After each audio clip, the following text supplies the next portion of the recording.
Il me restait juste ça. Je dois admettre, bing, que tu as pris la Californie d'assaut. Je ne sais pas ce que c'est. Mais une fois la tempête terminée, vous avez acheté tous les biens.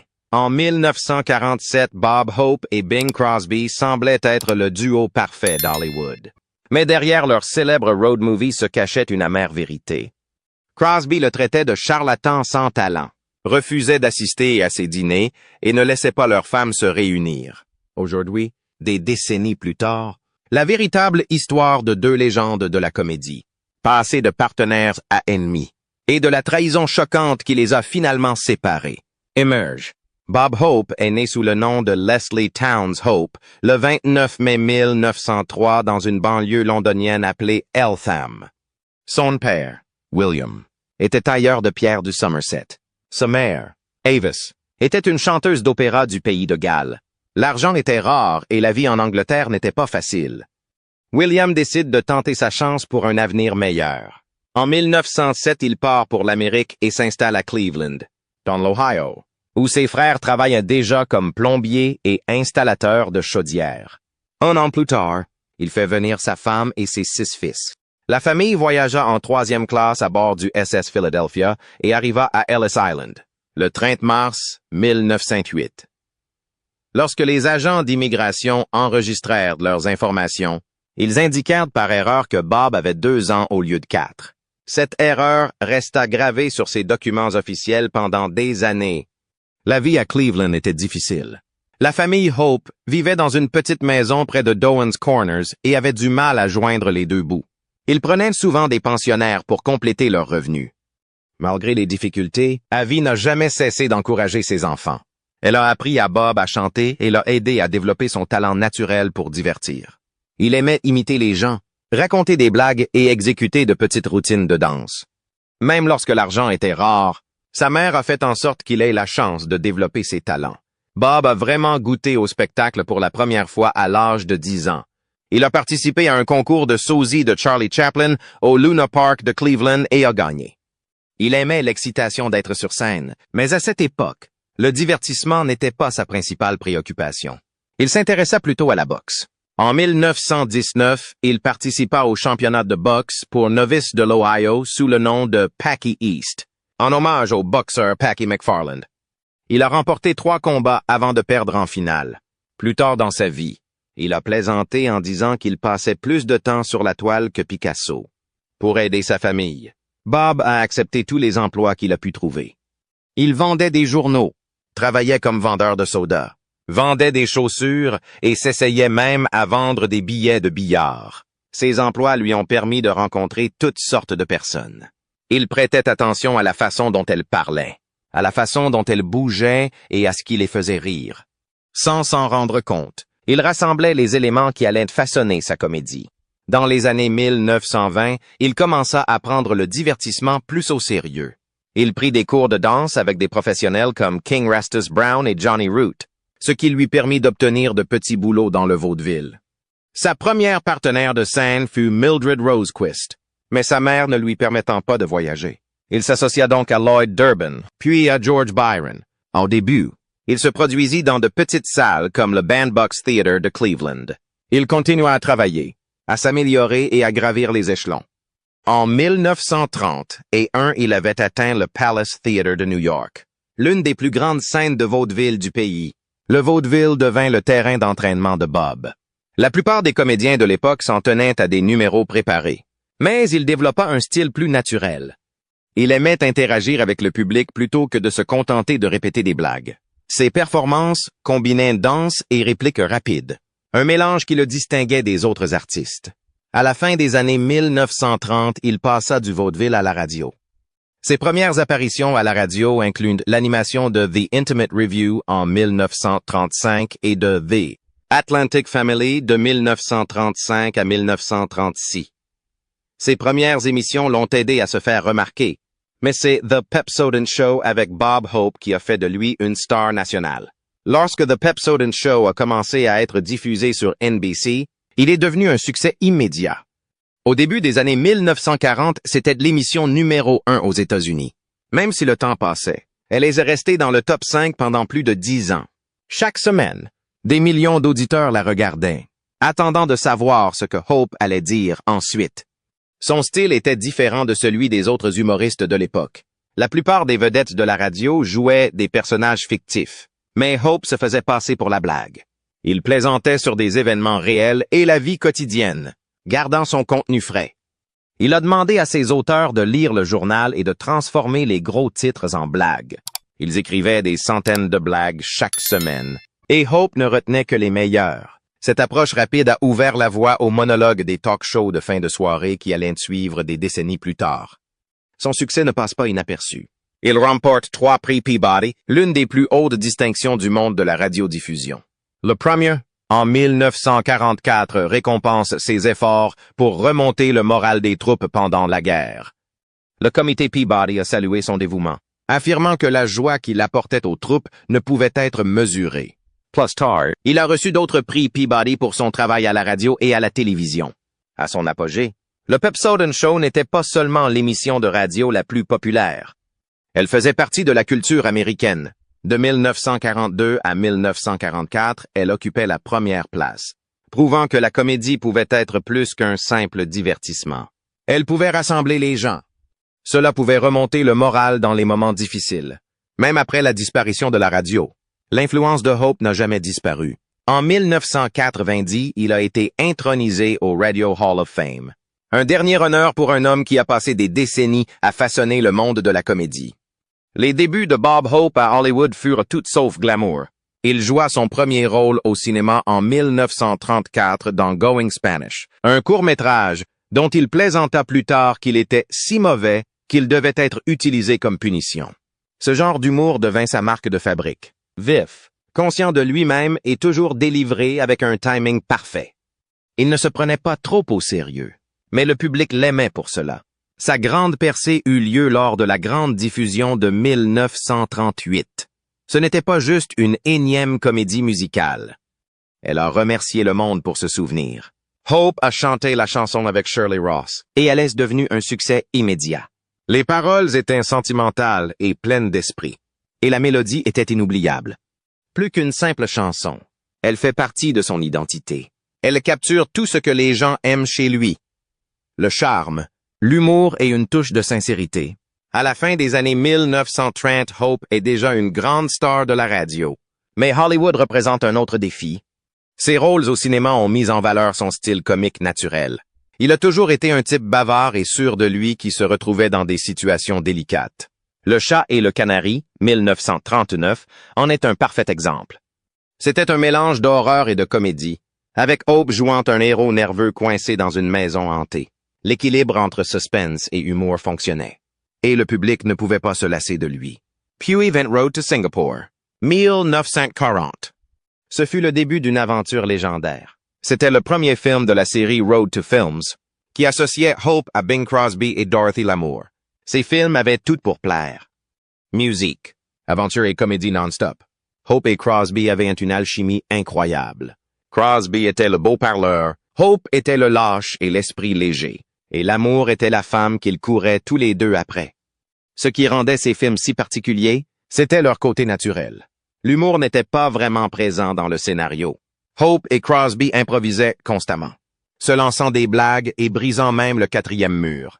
Leurs plaisanteries rapides ont donné au film une énergie que le public a adorée. La série a duré plus de 2 décennies, At Road to Morocco. 1942 est devenu l'un des volets les plus populaires. La formule était simple, mais elle ne s'est jamais démodée. Hope et Crosby ne se contentaient pas de jouer la comédie, ils s'amusaient, et ça se voyait.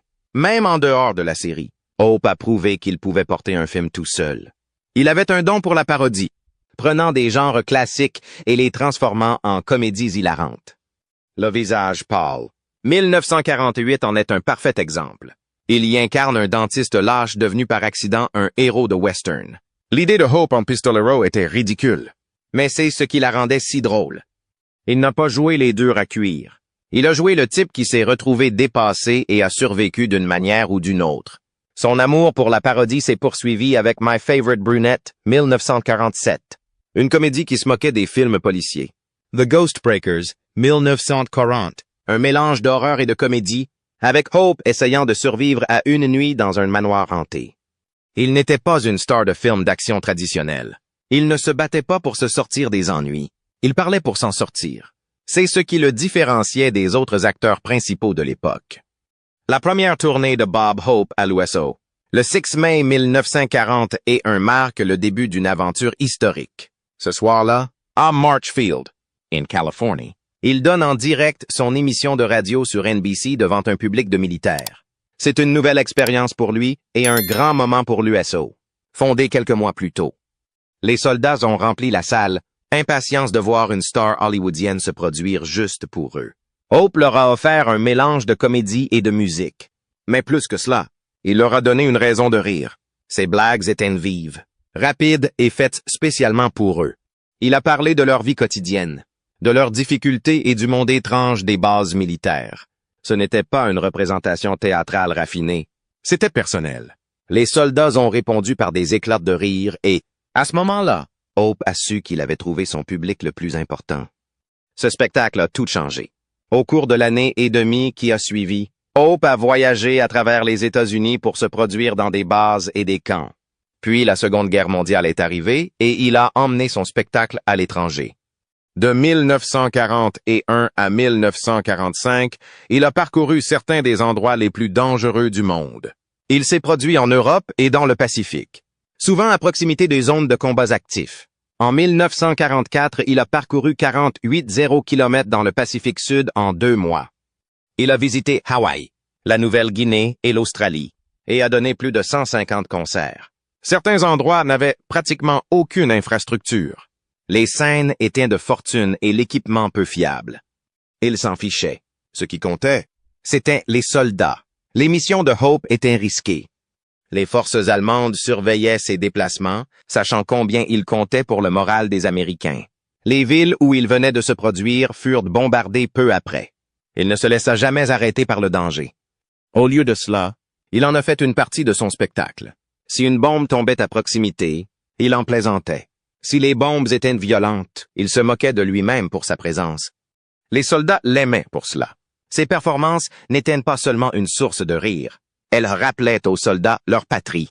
Il a fait venir des chanteurs, des musiciens et des danseurs pour rendre les spectacles spéciaux. Chaque prestation était différente. Il adaptait ses blagues au lieu, aux gens et à la situation. Il ne se contentait pas de divertir les soldats. Il tissait des liens avec eux. Au fil du temps, Hope est devenu bien plus qu'un simple comédien. Il est devenu un symbole de soutien. Les soldats le voyaient comme l'un des leurs, quelqu'un qui comprenait ce qu'il traversait. Ses tournées de Noël étaient particulièrement importantes. Pendant la guerre de Corée, il a joué dans des conditions glaciales, parfois à quelques kilomètres des zones de combat. Au Vietnam, où l'opinion publique sur la guerre était divisée, il a dû faire face aux critiques dans son pays, mais n'a jamais cessé de se montrer présent aux côtés des troupes. Ses tournées au Vietnam ont été parmi ses plus importantes. Il a invité des stars hollywoodiennes comme Anne Margaret et Raquel Welch à se produire à ses côtés. Les spectacles étaient soigneusement planifiés pour éviter les attaques, avec des scènes installées à différents endroits pour dérouter les ennemis. Pour les soldats, ses performances étaient inoubliables. Beaucoup n'avaient jamais vu un spectacle en direct auparavant, et encore moins un spectacle avec des célébrités de leur pays. Le dévouement de Hope n'a jamais faibli. En 1990 à 87 ans, il s'est rendu en Arabie Saoudite pendant l'opération Bouclier du désert. Il a joué pour les troupes pendant près de 5 décennies, couvrant 57 tournées de l'USO à travers plusieurs guerres et continents. En 1997, le Congrès l'a nommé vétéran honoraire. C'était le titre qu'il appréciait plus que n'importe quelle récompense ou trophée. Bob Hope a fait ses débuts à la télévision en 1947. Lorsqu'il a animé la première émission commerciale sur la chaîne KTLA de Los Angeles. Mais sa véritable percée a eu lieu le 9 avril 1950 avec Star Spangled Review sur NBC. Cette émission de variétés a permis de diffuser à la télévision ses monologues percutants, ses sketches comiques et ses performances musicales. Il s'agissait d'une transition naturelle depuis la radio, où il avait déjà construit un public fidèle. L'émission était diffusée en direct de New York et marquait le début de son long partenariat avec NBC. Au lieu de s'engager dans une série hebdomadaire, Hope a choisi de se concentrer sur des émissions spéciales télévisées. Cette décision lui a donné la flexibilité nécessaire pour maintenir des productions de haute qualité tout en continuant son travail dans les films et les tournées de l'USO. Ses premiers succès à la télévision le distinguent. En 1950, il signe un contrat à long terme avec NBC, ce qui lui assure de rester à l'antenne pendant des décennies. De nombreux artistes de la radio ont eu du mal à s'adapter au passage à la télévision. Mais le timing et le jeu de Hope fonctionnaient aussi bien à l'écran qu'à l'antenne. Au début des années 1950, il était l'un des visages les plus reconnaissables du monde du divertissement. Ses émissions spéciales de Noël sont devenues une tradition durable. Il avait commencé à se produire devant les troupes américaines pendant la Seconde Guerre mondiale, mais en 1954, il commença à filmer ses performances pour la télévision. Ses émissions spéciales le montraient en train de voyager à travers le monde pour divertir les soldats, faisant souvent venir de grandes stars comme Anne-Margret, Raquel Welch et Neil Armstrong. Il ne s'agissait pas seulement d'émissions de vacances, mais de moments de rapprochement pour les troupes loin de chez elles. L'une des émissions les plus mémorables a été diffusée en janvier 1970. Il s'agissait de son émission de Noël sur le Vietnam, qui a attiré 64% de l'audience de la télévision, soit le plus haut taux d'audience jamais enregistré pour une émission de divertissement à l'époque. Pour les soldats en pleine guerre controversée, les visites de Hope étaient bien plus que de simples divertissements. Il lui rappelait son pays d'origine. Ses émissions spéciales de Noël se sont poursuivies pendant des décennies. Sa dernière tournée USO à l'étranger ayant eu lieu pendant l'opération Desert Shield en 1990. Ces émissions ont défini son héritage comme étant bien plus qu'un simple hommage à ceux qui servaient leur pays. Les émissions spéciales de Hope suivaient un format qui allait plus tard influencer les émissions de variété et les talk-shows de fin de soirée. Ses monologues d'ouverture couvraient l'actualité avec un humour vif et mordant. Il remplissait chaque émission d'invités célèbres, de musique et de sketchs comiques. Son style d'humour le rendait accessible, même lorsqu'il partageait la scène avec les plus grandes stars d'Hollywood. De 1963 à 1967, il a également animé Bob Hope Presents the Chrysler Theater, une série d'anthologies qui proposait des pièces dramatiques et des épisodes de variété. Cela a montré sa polyvalence en tant qu'interprète et producteur. Entre 1950 et 1996, il a animé plus de 300 émissions de télévision, laissant derrière lui un héritage qui a façonné le divertissement américain. Parallèlement, la vie amoureuse de Bob Hope était pleine de contradictions. Son premier mariage avec Grace Louise Troxell reste un mystère. Ils se marièrent le 25 janvier 1933 à Erie, Anne, Pennsylvanie, alors qu'ils se produisaient ensemble dans un spectacle de vaudeville. En novembre 1934, leur mariage était terminé. Ce qui rend cette situation inhabituelle, c'est que Hope a nié plus tard que cela ait jamais eu lieu. Les publicistes ont même prétendu que le certificat de mariage était une erreur, bien que les documents judiciaires aient prouvé le contraire. Malgré ce démenti, Hope a discrètement envoyé de l'argent à Troxell pour le reste de sa vie. Elle est décédée en 1976, à l'âge de 65 ans, toujours soutenue financièrement par l'homme qui prétendait qu'elle n'avait jamais été sa femme. Cette histoire devient encore plus étrange quand on regarde le moment où elle se déroule. Au milieu de l'année 1933, alors qu'elle était encore légalement mariée à Troxell, Hope commença une liaison avec Dolores Reed. Elle était une artiste de Ziegfeld qui venait de rejoindre sa troupe de vaudeville. Hope a ensuite affirmé avoir épousé Reed en février 1934, mais c'était plusieurs mois avant que son divorce avec Troxell ne soit prononcé. Cela soulève une question sérieuse. Hope était-il bigame ou a-t-il simplement inventé des détails sur son second mariage? Aucun certificat de mariage ni aucune photo de mariage de Hope et Reed n'ont jamais été retrouvés. Des biographes comme Richard Zoglin se sont demandé si leur mariage avait jamais été reconnu légalement. Si ce n'était pas le cas, Reed ne semblait pas s'en soucier. Elle a dit un jour que si leur mariage n'avait pas été un succès, elle ne serait pas restée. Quelle que soit la vérité, Hope et Reed sont restés ensemble pendant près de 70 ans jusqu'à la mort de ce dernier en 2003. Le couple a fondé une famille en adoptant 4 enfants. Linda, Anthony, Kelly et Eleonora, de North Helena, Devenston, dans l'Illinois. Ils sont également devenus les tuteurs légaux de Tracy Shore, la fille du célèbre propriétaire de bar new-yorkais Bernard Toots Shore. Malgré les longues absences de Hope et ses liaisons notoires, la famille a conservé une image publique très proche.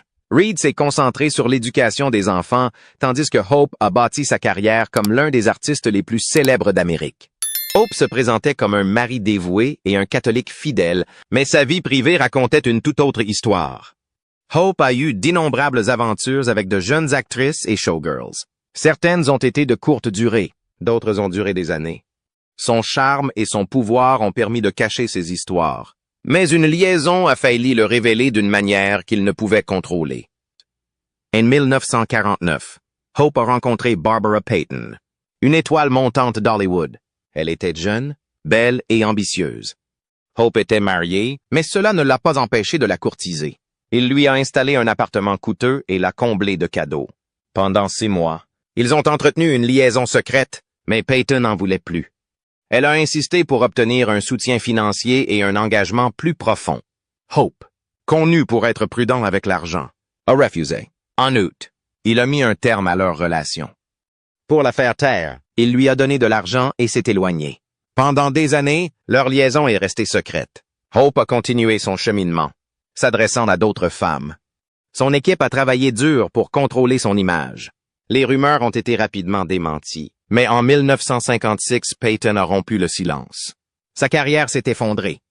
Elle était aux prises avec des problèmes financiers et personnels. Désespérée, elle a vendu son histoire au magazine Confidential. Dans l'interview, elle a exposé Hope comme personne d'autre ne l'avait fait. Elle l'a décrit comme un homme froid, autoritaire et impitoyable. Elle a révélé des détails sur leur liaison qui ont brisé son image saine. La réponse de Hope a été le silence. Il savait que s'impliquer dans le scandale ne ferait qu'empirer les choses. Son équipe de relations publiques est intervenue et a géré les dégâts. L'affaire s'est estompée et la carrière de Hope est restée intacte. Payton n'a pas eu cette chance. S'exprimer contre un homme puissant à Hollywood a eu des conséquences. Sa carrière ne s'en est jamais remise. Elle s'enfonça de plus en plus dans la pauvreté et la toxicomanie. À sa mort en 1967, son nom était tombé dans l'oubli. Hope, de son côté, continua ce double vie. Sa longue liaison avec l'actrice Marilyn Maxwell était un secret de polichinelle à Hollywood, mais le public n'en a jamais eu connaissance. Une autre relation avec la gagnante de Miss Monde, Rosemary Franklin, a duré près de 30 ans. Des sources proches ont parlé de jeunes femmes qui l'attendaient devant ses chambres d'hôtel pendant ses tournées. Certaines étaient des actrices pleines d'espoir. D'autres étaient mannequins ou reines de beauté. Hope appréciait l'attention, mais n'a jamais laissé ses affaires interférer avec sa carrière. Reed était au courant de ses infidélités, mais elle les acceptait. Dans une interview de 1978, elle a admis qu'elle doutait que son mari ait jamais été à 100% sincère. Pourtant, elle a choisi de rester. Peut-être était-ce dû à sa foi catholique. Peut-être était-ce une décision pratique. Quelle qu'en soit la raison, elle laisse rester à ses côtés. Et malgré toutes ces liaisons, personne d'autre n'a jamais pris sa place. Bob Hope et Bing Crosby n'étaient pas censés former une équipe. Lorsque Paramount a commencé à organiser le casting pour Singapour, le scénario a été rejeté par 5 autres duos. Fred McMurray et Jack Oakie ont refusé, tout comme George Burns et Gracie Allen. Le studio était à court d'options. Hope était un comédien en devenir, fraîchement sorti de l'univers du chat et du canari, mais il n'était pas encore une star de cinéma. Crosby, Louis, l'était. Paramount a décidé de tenter sa chance et de les associer. Hope et Crosby s'étaient déjà rencontrés à la radio et lors de concerts, mais elles n'étaient pas très proches. Le studio n'était même pas sûr qu'elles travailleraient bien ensemble. Pour plus de sécurité, ils ont choisi Dorothy Lamour pour incarner le rôle principal féminin. Crosby était le grand nom du film, et Hope fut donc crédité en 3e position. Le tournage commença en octobre 1939 et les 2 acteurs trouvèrent rapidement leur rythme. Ils commencèrent à improviser, à faire des blagues, à briser le 4e mur. Près de la moitié des dialogues du film ne figuraient pas dans le scénario original. Le réalisateur, Victor Scherzinger, était agacé, mais le public a adoré. Le film a été un succès. Hope et Crosby avaient trouvé un projet qui fonctionnait, et Paramount y voyait un potentiel supplémentaire. Ils ont ensuite tourné 6 autres road movies ensemble, Mais leur relation n'était pas ce qu'elle semblait être à l'écran. Anne Prevey. Crosby n'avait pas une grande opinion de Hope. Il l'a traité à plusieurs reprises de charlatan sans talent. Il ne plaisantait pas. Crosby était réservé et préférait sa propre compagnie. Hope était tout le contraire. Il s'épanouissait dans les milieux sociaux et aimait être entouré de gens. Sur le plateau, Crosby restait seul, lisant les résultats des courses ou s'asseyant seul pendant que Hope se mêlait à l'équipe. Ils ne passaient pas de temps ensemble en dehors du travail. Même leurs épouses ne sortaient jamais ensemble. Leurs différences se manifestaient également de différentes manières. Lorsque Hope a été honoré lors d'un enterrement de vie de garçon au Friars Club, Crosby ne s'est pas présenté. Il était membre du conseil d'administration du club, donc les gens l'ont remarqué. Lorsqu'on lui a demandé pourquoi il avait manqué l'enterrement, il a haussé les épaules. « Je n'avais pas faim. » L'argent était un autre problème. Crosby était la plus grande star au début, donc il gagnait presque le double de ce que Hope gagnait lors du premier road film. Hope n'aimait pas ça. En 1947, il renégocie son contrat et commence à faire la même chose que Crosby. Mais la concurrence entre eux ne s'arrête jamais vraiment. La rivalité entre Bob Hope et Bing Crosby ne se limite pas aux caméras. Cela faisait partie de leur jeu, un va-et-vient constant qui rendait leur film encore plus drôle. Dan's Road to Bali, 1952. Hope se tournait vers le public et disait « Il va chanter. Les amis, c'est le moment d'aller manger du popcorn. » Lors des interviews et des apparitions publiques, ils ont continué à faire semblant. Hope a dit un jour « Je ne ferai rien pour Bing, et il ne ferait rien pour moi. Et c'est ainsi que nous traversons la vie, sans rien faire l'un pour l'autre. » Leur humour masquait toute tension réelle, les faisant passer pour un duo inséparable. En réalité, ils n'ont jamais été proches, mais le public les voyait comme les deux faces d'une même pièce, toujours en compétition, toujours divertissante. À 94 ans, Bob Hope a assisté aux funérailles de son vieil ami, Jimmy Stewart. Les gens ont remarqué à quel point il paraissait fragile. Un an plus tard, il montait sur scène à l'occasion du 50e anniversaire des Primetime Emmy Awards. Milton Berle et Sid Caesar l'ont rejoint. Les légendes hollywoodiennes Fay Wray et Gloria Stewart étaient également présentes dans le public. Même dans ces dernières années, Hope est resté connecté au monde qui l'a rendu célèbre. En 1999, il a assisté à l'ouverture de la Bob Hope Gallery of American Entertainment à la Bibliothèque du Congrès.